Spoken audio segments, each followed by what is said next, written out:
Ginawa ng bonjing na armas ang impeachment.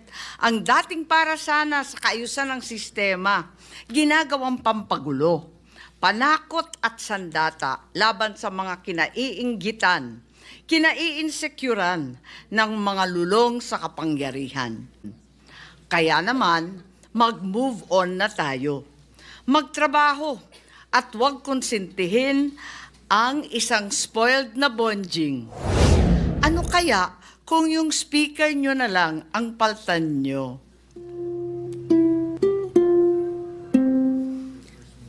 I vote a resounding yes. Sa hinabahaba kong pagsisilbi sa Kongreso, sa 12 taon na nanilbihan kami, ang trabaho ng kongrestista sa pagkaalam ko ay maging kinatawan ng kanilang distrito o kanilang sektor. Bakit naman ngayon ay naging tagabantay na lamang sila ng humihiyaw na dambuhalang sanggol? Ginawa ng bonjing na armas ang impeachment. Ang dating para sana sa kaayusan ng sistema, ginagawang pampagulo, panakot at sandata laban sa mga kinaiinggitan, kinaiinsecuran ng mga lulong sa kapangyarihan. Galangin naman natin ang Korte Suprema.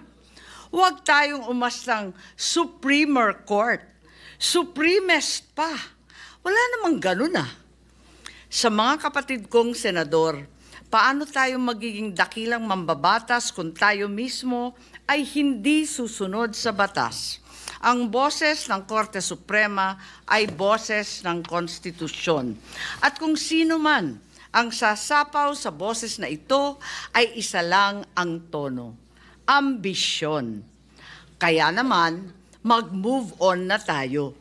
Magtrabaho at huwag konsentihin ang isang spoiled na bonjing. Huwag nang busugin ng pabor. Huwag nang pumayag dahil may pabuya. Huwag tayo magpalaki ng buwaya, baby pa nga ang tawag, lulong na. Sa mga mahal kong kongresista, may suggestion po ako. Ito suggestion lang naman, Huwag niyong masamain. Kesa inaatupag ninyong palitan ang pinili ng taong bayan, binoto at minahal. Bakit di nyo nalang palitan ang tao, kayo naman lang ang pumili? Ayaw paawat ng iba sa kakaflex. Ano kaya kung yung speaker nyo na lang ang paltan nyo? Kaya nyo yan. At dahil dito, bumuboto ako ng malakas na oo. Maraming salamat po. Thank you, Senator Amy.